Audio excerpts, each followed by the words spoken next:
कैसे हो? उम्मीद है ठीक होंगे। तो मैं एक बहुत ही शानदार टॉपिक के साथ आया हूँ जो कि क्या है, वॉलिस थ्योरम। इस वीडियो को देखने के बाद आपको वॉलिस थ्योरम अच्छे से समझ में आ जाएगी। और दूसरी बात हम करेंगे किसकी, गामा फंक्शन की। गामा फंक्शन मैं थोड़ा बाद में बताऊंगा, पहले मैं इसे एक्सप्लेन करूंगा। गामा फंक्शन अगर आप यूज करते हो तो ये सब आपको याद करने की जरूरत नहीं पड़ेगी, बड़े अच्छे से समझ में आ जाएगा। ठीक है, और इस टाइप के जितने भी इंटीग्रेशन हैं वो आप इजिली कर पाओगे। तो स्टार्ट करते हैं बिना टाइम गंवाए कि वॉलिस थ्योरम क्या है। देखो, वॉलिस थ्योरम क्या है, ये एक स्पेशल टाइप के इंटीग्रेशन को बहुत आसानी से आपको दे देता है या करके रख देता है। उसमें ध्यान क्या रखनी है कि इंटीग्रेशन की जो लिमिट है ना, वो 0 से π/2 तक होनी चाहिए। अगर नहीं है तो कैसे भी करो, कुछ सब्सटीट्यूट करना पड़े तो करो, लेकिन उसको 0 से π/2 तक करो, जैसा कि हम इंटीग्रेशन में करते हैं। दूसरी बात और जो इसमें ध्यान रखने वाली है कि एम और एन जो है वो होल नंबर्स हो सकते हैं, उसके अलावा कुछ नहीं होंगे। नेगेटिव में नहीं होंगे, 1/2 3/2 ऐसा कुछ नहीं होगा। ठीक है, तो ये दो बातें अगर ध्यान में है आपके, तो इस टाइप का कोई भी इंटीग्रेशन हो उसको आप इस तरीके से लिख सकते हो। दिख रहे हो, यहां पे दिख रहा है क्या, m-1 m-3 m-5, इन सब का क्या है, मल्टीप्लीकेशन हो रहा है और ये डॉट डॉट डॉट आगे तक जा रहा है। ये कहां तक एंड होगा, या तो 1 तक या 2 तक, यहीं तक एंड होगा। फिर उसके बाद मल्टीप्लाई करो किसको, देखो n है ना, तो n-1 n-3 n-5 and so on, ये भी कहां तक जा रहा है, 1 या 2 तक, depending on the value of m and n। ठीक है, उसके बाद नीचे क्या है, देखो m+n, फिर m+n-2, फिर m+n-4, ऐसे आगे ये बढ़ रही है, मतलब 2 इसमें से भी कम होता आ रहा है। और लास्ट में यहाँ पे दिख रहा होगा k से मल्टीप्लाई कर दिया गया है। अब इस जो k की वैल्यू है वो डिपेंड करती है कि क्या m और n दोनों इवन है। अगर इवन है तो k की वैल्यू आपको क्या लेनी है, π/2। अगर इवन नहीं है, ध्यान से सुनना, दोनों इवन अगर नहीं है, दोनों इवन होने की कंडीशन में ही π/2 लेना है। उसके अलावा जो भी कंडीशन बनेगी उसमें हमें k की वैल्यू क्या लेनी है, 1 लेना है। बातें समझ में आ गई। अब ये इतना बात तो लगभग जगह मिल जाता है, देखो इतना ये लिखा हुआ ये आपको मिल जाता है, लेकिन मैं थोड़ा सा इसमें अलग बता रहा हूं, ये भी आपको कहीं ना कहीं मिल जाएगा, बस ये थोड़ा सा शायद इसके साथ एक्सप्लेन नहीं किया गया है, तो मैं इसको एक्सप्लेन करूंगा अच्छे से। ये देखो क्या है, इतना बड़ा याद करने से अच्छा है कि मैं फैक्टोरियल पढ़ रखा हूं, और फैक्टोरियल पढ़ते समय अगर मेरा दिमाग थोड़ा सही था, मैं सोच पा रहा था, तो मैंने डबल फैक्टोरियल भी पढ़ लिया था और ट्रिपल फैक्टोरियल भी पढ़ लिया था और 4 टाइम्स फैक्टोरियल लेना भी सीख गया था, मतलब मैं फैक्टोरियल सीख गया था। ठीक है, केवल एनसीईआरटी में जो दे रखा है वो नहीं, मैंने तो बहुत अच्छे अच्छे सीख ली थी इसको, है ना, ऐसा याद आएगा मेरे को। तो मैं क्या करूंगा कि m-1 में से पहले 2 माइनस हो रहा है, फिर से इसमें से भी 2 माइनस हो रहा है, तो अच्छा 2 माइनस हो रहा है, मतलब मैं m-1 का डबल फैक्टोरियल लिख सकता हूँ। अरे भाई ये तो मजेदार हो गया यार, बात तो मजे वाली बात हो गई। फिर यहाँ पे देखो n-1 n-3 n-5 ऐसे चल रहा है, और ये तो फिर भी फिर से मजा आ गया कि मतलब n-1 का डबल फैक्टोरियल लिख सकता हूँ, मतलब ये इतनी लंबी चौड़ी इतने छोटे से में आ गया। अरे वाह यार, ये तो बढ़िया बात होगी।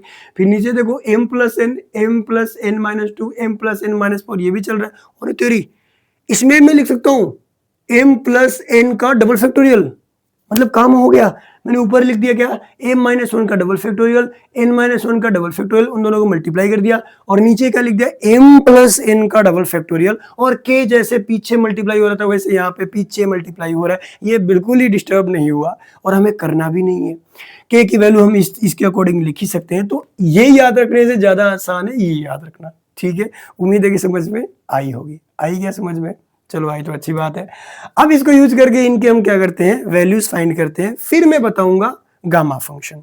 आप देखना इस वीडियो के बाद आपको लगेगा यार मैं तो गामा फंक्शन यूज करूंगा, इसमें कुछ याद ही नहीं करना, थोड़ी बहुत कैलकुलेशन सीखनी है, जैसे फैक्टोरियल हमने सीखा है वैसे हम गामा भी सीख लेंगे।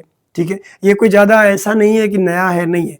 बीएससी फर्स्ट ईयर में जाओगे तो आपको एक बुक पढ़नी पड़ेगी, मैं दिखा भी देता हूं।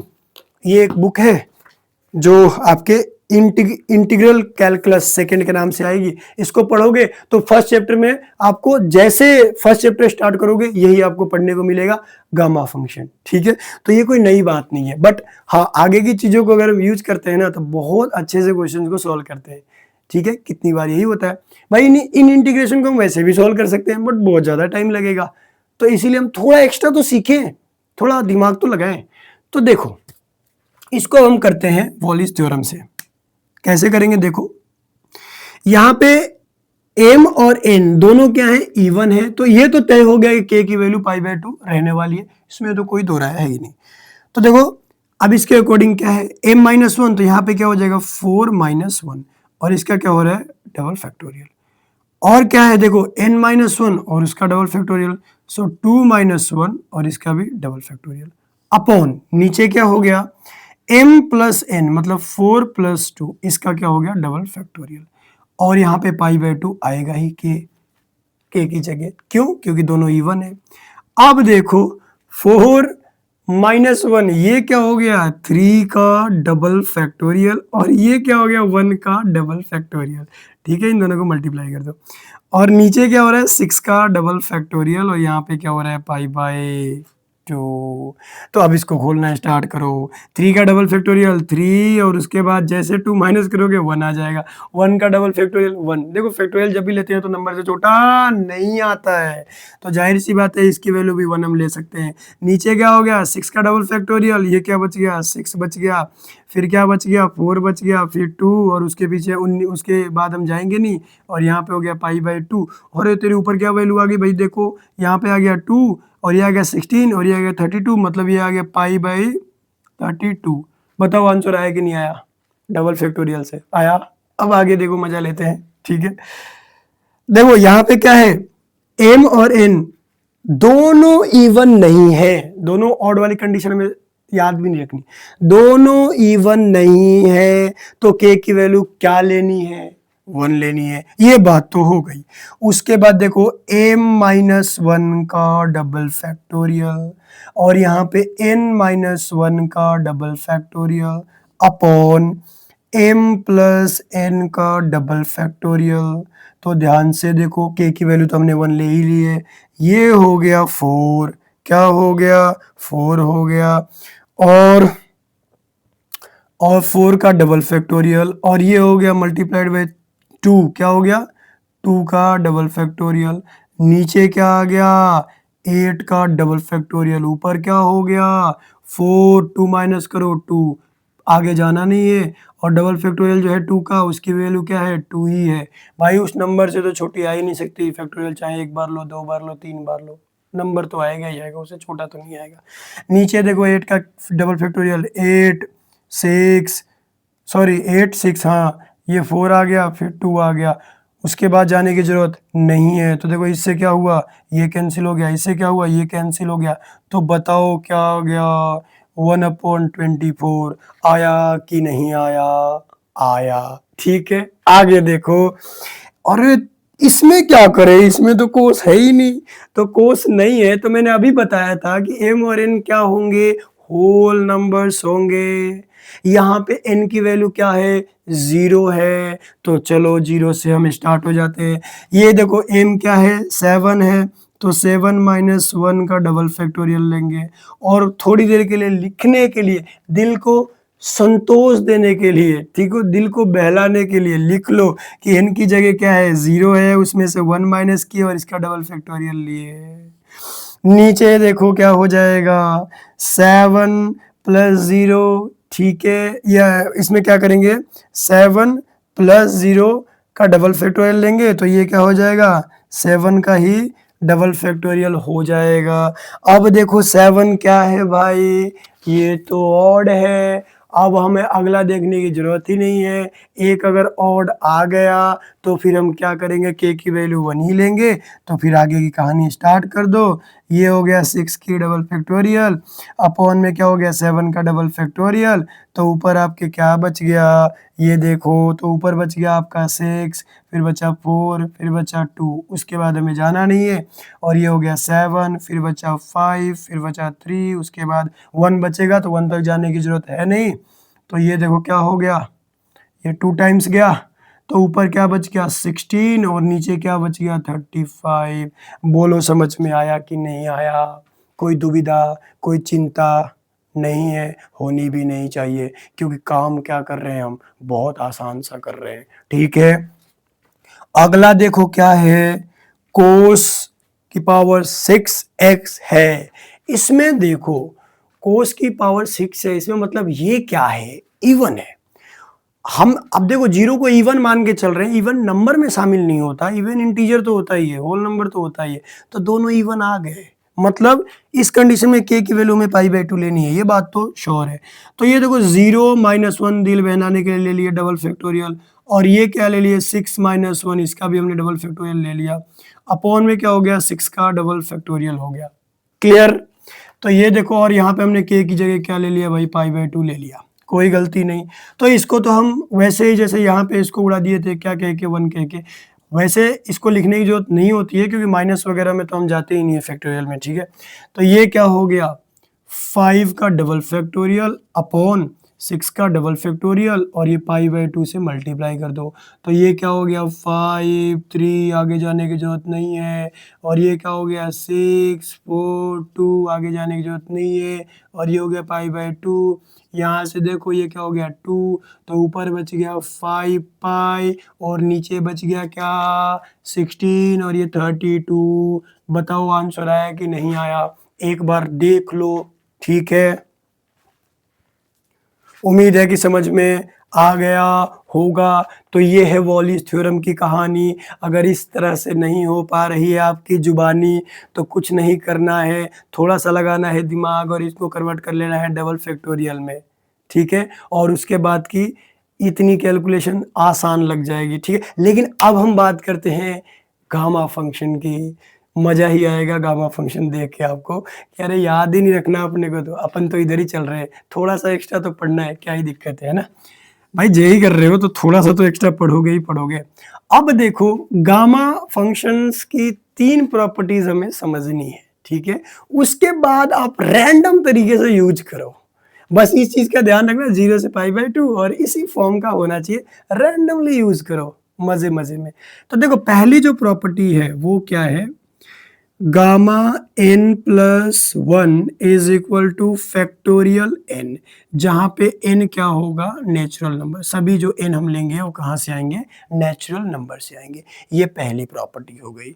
दूसरी प्रॉपर्टी जो हमें ध्यान रखनी है बहुत अच्छे से, वो ये है n प्लस 1 और n, अब इसको गामा के फॉर्म में ही खोलते हैं, जहां पे सभी जो n होंगे वो ग्रेटर देन 0 होंगे। समझ रहे हो मेरी बात, मतलब 1/2 3/2 वो वाली कंडीशन भी इसमें आ जाएगी।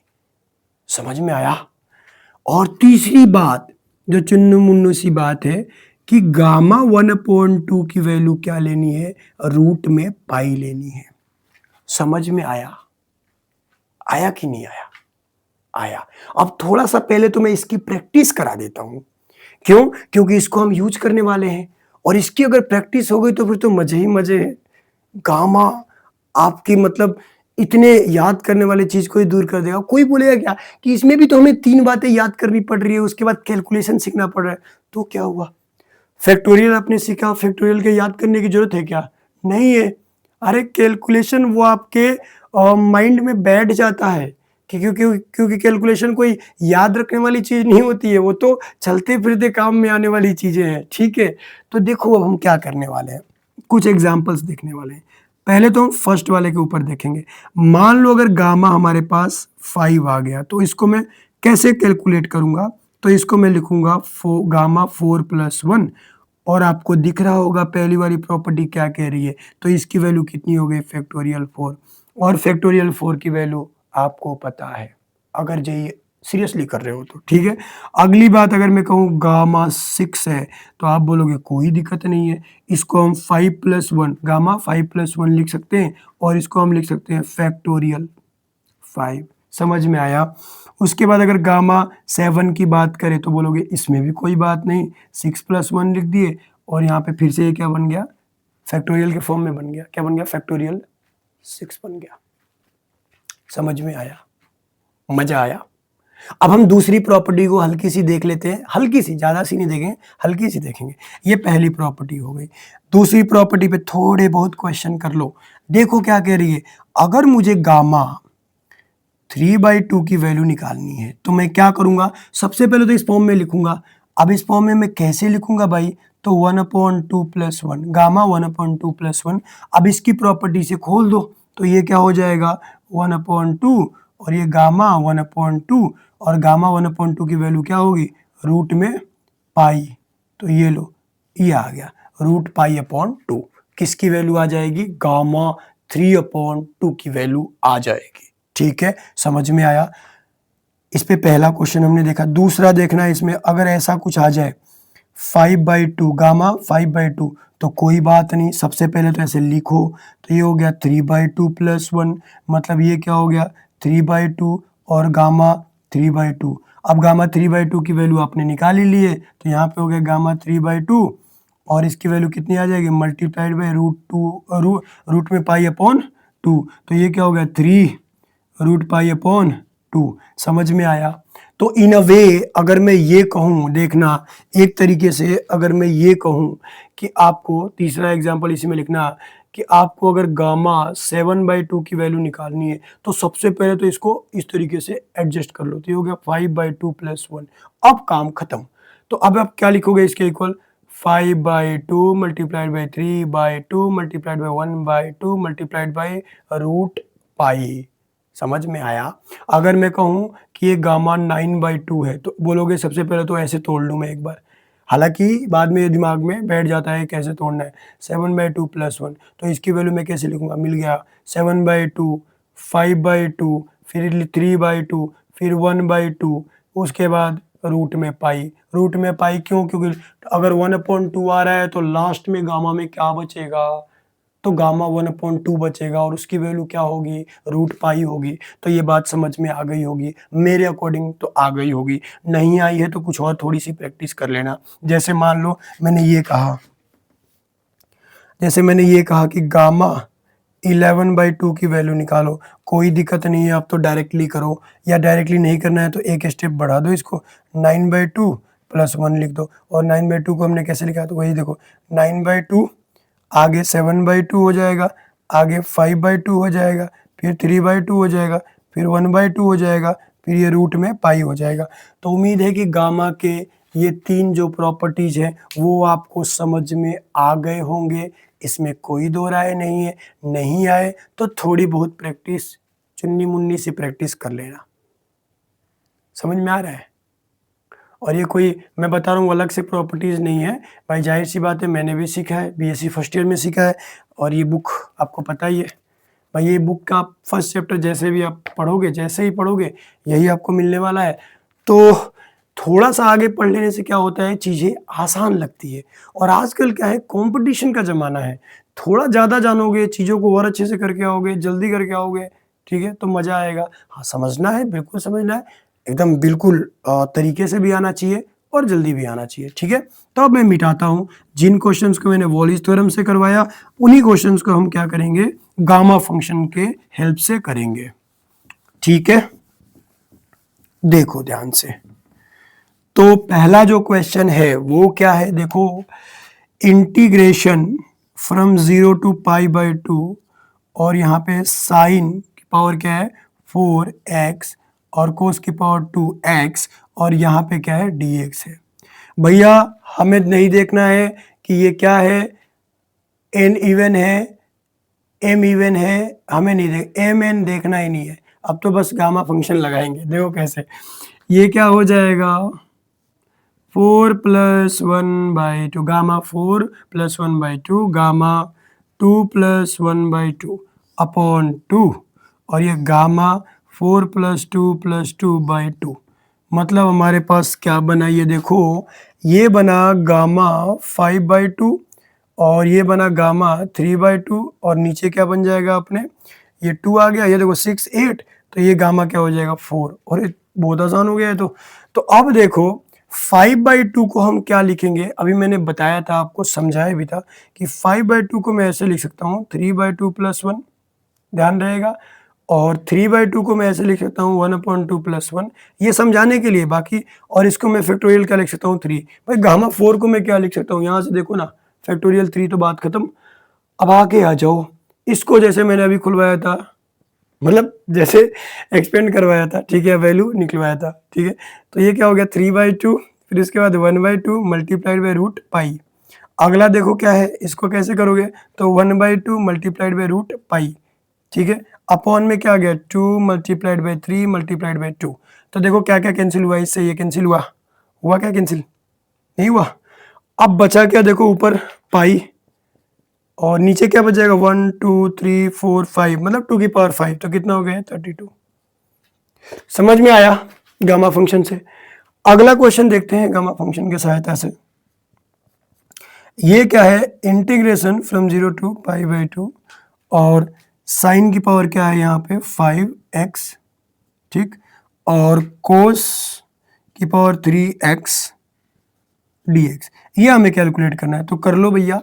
गामा ये क्या हो गया 5+1, फिर से यहाँ पे देखो गामा 3+1 अपॉन 2 गामा 5+3+2/2। तो देखो ध्यान से ये क्या हो गया, ऊपर तो हो गया गामा 6, अरे वाह, सॉरी यहाँ पे हमने 2 नहीं लगाया क्या, हमने 2 से तो डिवाइड ही नहीं किया यहाँ पे, तो यहाँ पे 2 से डिवाइड कर दो, ठीक है। तो देखो ऊपर क्या बच गया 5+1 6, और इसमें 2 से डिवाइड किया तो ये क्या गामा 3, और ये क्या बच गया 4 को 2 से डिवाइड किया तो गामा 2 अपॉन क्या हो गया 2, और ये 8 और 2 10 में 2 से डिवाइड किया तो गामा 5, ठीक है। ऊपर देखो क्या बचेगा, इसकी वैल्यू तो कितनी हो जाएगी फैक्टोरियल 2, तो फैक्टोरियल 2 की वैल्यू 2 और गामा 2 की वैल्यू फैक्टोरियल 1, तो उसकी वैल्यू क्या हो जाएगी 1 अपॉन में ये देखो 2, और गामा 5 की वैल्यू फैक्टोरियल 4, और फैक्टोरियल 4 को हम कैसे लिखेंगे 4 3 2 1, लिखो या मत लिखो कोई फर्क नहीं पड़ता। तो ये देखो इससे ये कैंसिल हो गया 12 और ये 24, तो ये क्या हो गया 1/24। समझ में आया कि नहीं आया, आया होगा, मुझे तो लग रहा है कि आया होगा। अगला अगला जो क्वेश्चन है थर्ड, वो क्या है देखो 0 टू π/2, और ये क्या है साइन की पावर 7x dx, अरे वाह, ये भी कमाल का है। देखो इसमें हम कैसे करेंगे, या थोड़ा सा मिटा दूं, मैं मिटा दूं क्या, बता देना, नहीं तो इसी में कर लेते हैं। देखो अभी इसको हम क्या लिखेंगे गामा 7+1/2, और साइन तो आ गया, कोस की पावर इसमें 0 है, तो यहाँ पे हम क्या लिखेंगे जस्ट गामा 1/2, क्योंकि 0+1/2 तो 1/2, नीचे क्या आ जाएगा देखो 2 गामा 7+2/2। अब इसको बस इवेल्युएट कर लो, तो यहीं से आप डिवाइड भी मत करो, यहीं से देखो ये कितना हो गया 8 को 2 से डिवाइड किया तो क्या आ गया 4, तो ये क्या हो गया गामा 4, और ये क्या हो गया गामा 1/2, तो इसकी वैल्यू तो क्या है रूट पाई है, तो इसमें तो कोई दिक्कत ही नहीं है मेरे हिसाब से। ये क्या हो गया देखो 2 हो गया, और ये 9 गामा 9 क्या हो गया 2 हो गया, ठीक है। तो देखो पहली बात ऊपर तो क्या आ जाएगा, ये फैक्टोरियल अब 3 आ जाएगा, गामा 4 है तो फैक्टोरियल 3 हो गया, और ये रूट क्या हो गया पाई हो गया, अपॉन ये देखो 2। और अब मुझे इसको वैसे लिखने की जरूरत नहीं है, तो डायरेक्टली लिख सकते हो क्या 7/2 मल्टीप्लाइड बाई 5/2 मल्टीप्लाइड बाई क्या हो गया 3/2, फिर उसके बाद 1/2, और उसके बाद क्या हो गया रूट पाई। तो इससे तो ये गया, ठीक है, कोई दिक्कत नहीं है, और फैक्टोरियल 3 है तो जाहिर सी बात है 3 भी आएगा 2 भी आएगा, तो ये भी गया और ये भी गया, तो यहाँ से ये कैंसिल हो गया। तो ऊपर तो क्या बच गया, ऊपर क्या बचा, ऊपर कुछ बचा, देख लेना एक बार ऊपर क्या बचा, ऊपर तो मेरे हिसाब से कुछ नहीं बचा। ये नीचे देखो क्या बचा 2 2 2 2 मतलब 16, तो ऊपर क्या हो जाएगा यहाँ पे 16 हो जाएगा, और नीचे क्या बच गया 35, तो ये क्या हो गया 35।